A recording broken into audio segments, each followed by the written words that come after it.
Alright, YouTube, it appears that Charles Manson is indeed likely at the moment dying. He has some sort of problem not fully disclosed that they were going to perform surgery for, but because he's, I think, 82 years old now, they can't do anything. He's a very old man. He's an octogenarian. What the hell are they going to do to save him?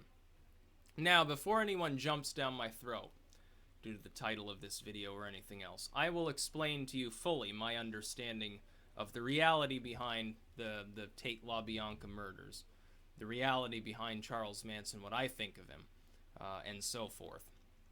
I'll tell you this first. Years ago, I was more interested in the Charles Manson stuff. I came upon Nicholas Schreck's very good documentary, Charles Manson Superstar, read a few books about Manson and so forth, listened to some of his music. And I was struck by the fact that I couldn't bring myself to believe that he was actually guilty of specifically these murders. It didn't make sense to me. The official story didn't make sense, number one, which is always a little bit of a giveaway that something fishy is going on. Number two, I looked at the way the legacy media had treated him, and even then, long ago, half a decade ago, I understood the legacy media lies constantly. If they say something, it's probably the opposite is true. I'm going to tell you the same thing. If you believe that Charles Manson was a would-be Adolf Hitler, you are wrong. The legacy media has lied to you. You're a believer in propaganda. Sadly enough, it's more effective propaganda than, support this war or support this tax increase sort of stuff that boils down to partisan lines. Charles Manson may have been a partisan figure back in the 1960s. He no longer is. He's generally just seen as Satan incarnate by anybody in the country. I'm here to tell you that I believe there is an astonishingly low chance he was even responsible for those murders. My understanding of the case comes largely from Nicholas Schreck's Manson file, the newer version of that Manson file, Myth and Reality of an Outlaw Shaman. His sources are lengthy. The book itself is almost 1,000 pages long. It's extremely dense. You may enjoy it. You may be able to get a copy of it off of eBay or Amazon. I believe it's out of print because they're preparing an actual second edition of this work that's even more expansive. So I guess we just have to wait for that to take place. There's also the older version of Manson file from the 80s, which Nicholas himself has said was not nearly complete either. So I don't believe that Charles Manson ordered the killings at Cielo Drive. The two motives generally given are essentially music for murder, which is the idea that Terry Melcher, a former beach boy, had been residing at Cielo Drive, that Manson thought he still was, and thus commanded his followers to kill Melcher because he felt stiffed on a record deal involving the Beach Boys' 40/40, I believe it was called, or 20/20. It was about several Manson songs that he had written. And in Manson file, several songs that they wrote are also delineated as possible Manson songs other than Cease to Resist, by the way, one of their lesser songs over time. And it is true that Manson rubbed elbows with the Beach Boys. That is true. The problem with that general motive that was given by the prosecutors at the time, by Bugliosi and others, is that Manson was aware that Melcher no longer resided there. And it's clear that that was the case because he was still in contact with him at the time that Melcher moved, number one. Number two, Tex Watson had called ahead to Cielo Drive nights before, realized Melcher wasn't there, and they went anyway. The reason was this. The entire Cielo Drive murders had to do with drugs. Had nothing to do with music, had nothing to do with race war. Tex Watson owed a great deal of money to several biker gangs that he had sold drugs to. The drugs were shitty. They demanded, well, we want our drugs or we want our money back. Naturally, if you piss off a bunch of bikers by selling them spoiled mescaline, they're probably going to want to kill you. At the very least, they're going to want to break your kneecaps and force you to pay them with interest. Well, Tex Watson naturally didn't think that that was the greatest thing in the world to do. So he attempted to obtain in advance the drugs that he needed to pay them off. Where did he go to get them? Jay Sebring. Jay Sebring was a hairdresser. The problem is some of his clientele was bald. Does this ring any bells to those who know anything about the acid-soaked days of the 60s? The truth of the matter is that Jay Sebring and probably Wojtek Frykowski were drug dealers. They sold cocaine and other goods to the celebrities of Hollywood. That's why they were hanging out with Polanski and Tate. That's why they were hanging out with Abigail Folger and so forth. It's why they were there in the first place. They were there for drugs. However, when Tex Watson and the others got there, and had their drinks, by the way, offered to them by Tate and the others, I wonder why that could have happened, since apparently these were supposedly, they didn't know each other, yet they offered them drinks. How very funny. Bunch of hippies wandering out on the street. Do you think you're going to offer them drinks if you don't know who they are? Oh yeah, here, get drunk at my expense. You know, you look like you just rolled around in a dumpster. Here I am, I'm a multi-millionaire, but let me give you some Chardonnay or something like that. It makes total sense to me. No, it doesn't. It doesn't make sense because nothing about that night makes sense if you listen to Bugliosi's prosecution. It doesn't make sense at all because it's not true. What happened is that Tex Watson went absolutely apeshit on that night because he figured, well, Sebring's going to have drugs because he's a drug dealer. But Sebring said, oh, I don't have any drugs. Oh, where can I get them? Oh, try the La Biancas, which died the next night because the La Biancas had been supplying Jay Sebring. He was just a middleman to the stars. He was getting them wholesale from the La Biancas because Rosemary's husband happened to be in debt to some degree, and he was selling drugs to pay off the debt. So Tex Watson, in a blind rage, decided to kill everybody because that seemed like a good idea at the time because he was on at least amphetamines, probably LSD at the same time. He was all sorts of messed up.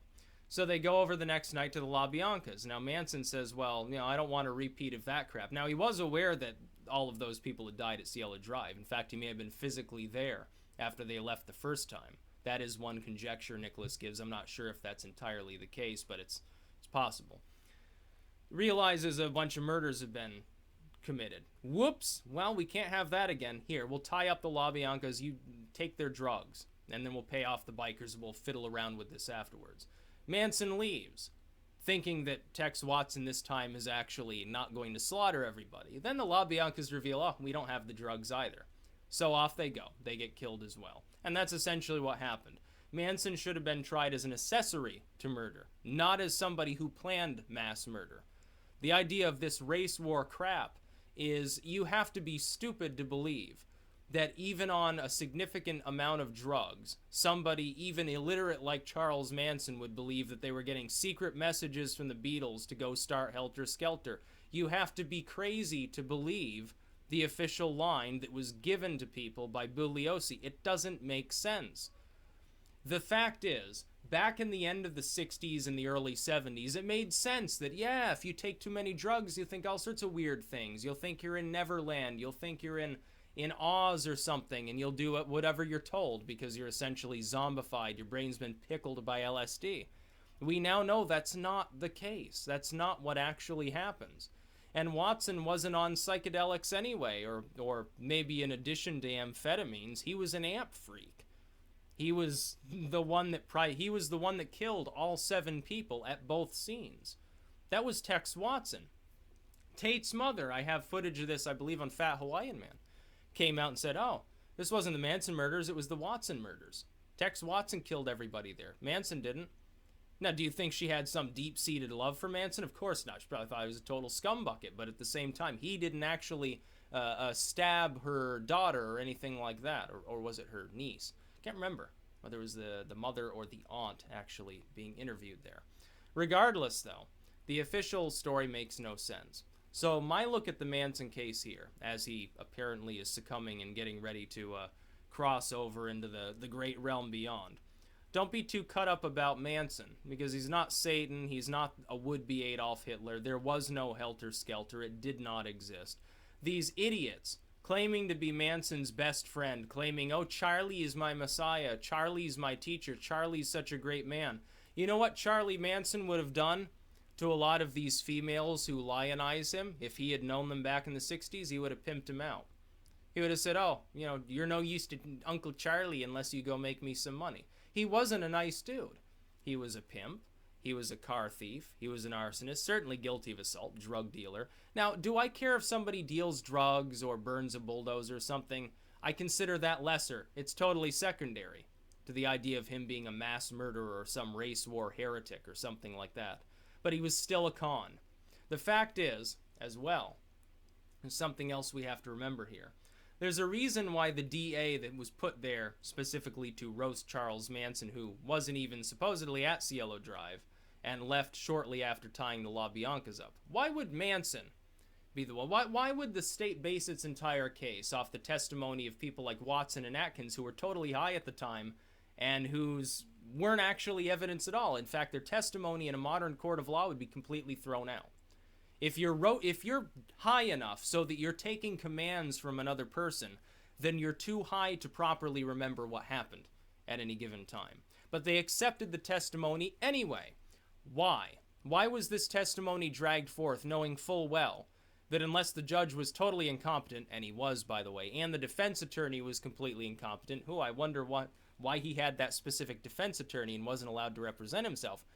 Why do you think they would have dragged that specific stuff out with Atkins and Watson saying, oh yeah, Charlie told me to do this. Charlie told me to start a race war. Why do you think they did that? They didn't worry about what Manson was going to do, putting on a defense. He was never going to be allowed to put on a defense. Why? Because the FBI on the night of the murders was watching Sebring. They were watching Frykowski. They were watching the former because they knew he was a drug dealer. They were watching the latter because apparently they thought he might be a communist espionage agent. The fact is that there was a van full of FBI agents watching the house when the murders occurred. Only they didn't see anything, and that's a little bit of a problem. Because if Manson had been capable of putting on a proper defense, ever found out about this, and he had enough connections within the middleman drug running of the day to do so, if he was actually able to cross-examine and so forth, he would have found out. He wasn't that dumb. Illiterate, yes. Dumb, no. He would have called them in and said, oh, why was there what was the FBI doing watching these people? Could it be that they weren't total saints? Because that's the way Bugliosi cast them. Oh, Sebring the saint, Abigail Folger the saint, Tate was a saint, Roman Polanski, who wasn't there, of course, is a saint. We now know Roman Polanski. Here's something that bears a little bit of mention, I think. Charles Manson said back in the 70s, and I can't remember exactly the interview, that he thought Roman Polanski was financing his big movies by selling kiddie porn for the mafia. We found out a few years ago that Roman Polanski was screwing a 13-year-old over in, what was it, Switzerland or something. Can you say Charles Manson appears to have been right? Now, how do you think he knew that? How do you think that he knew that Roman Polanski was involved with that? It's because he knew Roman Polanski. He knew Sharon Tate. He knew what was going on there. He and Tex Watson knew there was drug dealing at that house. There was mafia stuff going on at the house because Charles Manson was associated with his people. They're selling drugs to bikers. They're buying stuff from the mafia. He's rubbing elbows with the Beach Boys. No, he couldn't possibly have known the people who died. There's where the official story breaks down. The timeline doesn't make sense. The claim of Helter Skelter never made sense. The claim of Music for Murder begins to fall apart when you realize Manson, regardless of how drugged he was, knew Terry Melcher was 10 miles away at the time. If he wanted to kill Melcher, he would have gone to Melcher's new address and slit his throat. So that's what I say about the Charles Manson case. If you believe that he's some sort of hell devil who was bent on starting a race war, whether you applaud him for that, you're like a total Uncle Adolf person, or you don't like racism and you think he's Satan, you're wrong. That never happened. It doesn't make sense. It never happened. It's just a complete falsification to cover up a much larger scheme that Charles Manson almost cracked open simply by being involved in the first place, and Tex Watson especially by killing 7 people. If you believe it was music for murder, as I've heard some people say, provably wrong. Objectively false, even more objectively than the Helter Skelter crap. And as for this stuff about, Sharon Tate was cut open by Susan Atkins and she was like eating the baby, that never happened either. You can look at crime scene photos. The body was intact. She was just shot. That's how she died. Tex Watson killed everybody at both scenes. Those were the Watson murders, not the Manson murders. That being said, though, it's kind of late to really care about it because, of course, Charles Manson's dying and an old man. Even if they let him out today, he'd probably live another week. He probably wouldn't even last a week. Who cares? All these people saying, justice for Charlie. I can remember all that stuff. Back when I was younger, like in college, I cared about that. Now I just say, well, Manson doesn't even care. There's nothing to be done about it. Most people are deep asleep and believe the official story even though it's full of crap. And the problem is, the fundamental problem, is that all those who pretended they wanted justice for Charlie, Atwaha, air, trees, water, animals, we're going to clean up the earth, and Charlie's a visionary, crap like that. All these people, all they did for years and years, I warned them about this years ago, all they did was fight one another in some weird cult of personality crap over who was Charlie's best friend, who was his most glowing acolyte, who took his teachings most to heart. He never had any teachings. What the fuck did he say for decades and decades? He said, oh yeah, the world's polluted. Well, no shit. Greenpeace could tell you that.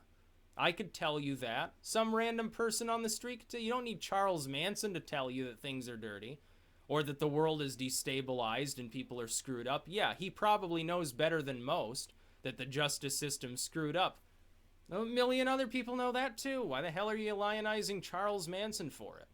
So Charles Manson's probably going to kick the bucket soon. This will be the second to last time I mention him. When he dies, I'll make a video about that. And that'll be the end of it. Manson's gone. Now all the vultures, once he's dead, all these vultures can circle to claim his last remains or the signed albums he had in the corner of his cell or whatever the hell else he has. The supposed vast Manson fortune, which never existed. Essentially, you've got some vinyl releases. Yeah, you probably got a small 5-figure sum that's been made off of Manson the last few years. None of these people are his friend. None of them ever did anything really for him. Star, I suppose, she brought him toilet paper and snacks and stuff. Did more for him than most people that he's ever known. Hell, Lynette Fromme did the most for him of anyone by getting out of the way and not trying to contact him, not screwing around with him and trying to make a mint off of his name. She's living over in New York somewhere with some crazy biker now, living in a Quonset hut or something. You know, I'm pretty sure I saw her once in the store. Well, she's leaving people alone, you know, being with nature, whatever. Sandy Good, I think she moved to California. She was living here in Vermont not that long ago, back in the 90s. Now, they always seem to settle in northern New England, probably because it's full of nature, but it's a far cry from the helter-skelter deserts of Death Valley or something like that. No, you need to, trying to tell me about how evil Manson was or how despicable or drugged up or how much of a horrible, degenerate hippie he was, it's not going to make any difference. I've studied the case enough to know that most of those claims are false. Yeah, he's a pimp, car thief, all sorts of stuff. Not a murderer. The official line about Charles Manson is verifiably false. It doesn't take a genius, though. Even if you didn't have any actual sources to go by, it wouldn't take a genius to realize that it was completely false, generally speaking. But he's going to be dead soon, probably. You know, he could live another few years. Maybe he magically recovers. But I'd give it about 90% odds he's dead within a week. So it's going to be a freak show. All the pro-Manson people, they're going to be ranting and raving. I'm going to have to block. Like, the last 2 people that I know that care anything about the case, I'm probably going to have to block them on Facebook. Because they'll be ranting and raving 24/7. It'll be one fucking post after another. All the idiots, they'll be taking to Twitter. They'll be putting up YouTube videos about how great Manson was and how much they loved him. How sad they are that he's gone, even though they never cared about him when he was alive. And then the legacy media will do even worse. They'll tarnish him further and say, oh, the great Satan finally dies. Oh, horrible, despicable race war Nazi dies. Oh, herald of the Trump future or something like that. Then they'll have to find somebody else to compare people to that they don't like other than Manson or Hitler. Because Hitler's dead, Manson will be dead. Who are they going to compare him to next? Who's going to be the next big boogeyman of the next generation? That's what I want to know. That's about all. Peace out.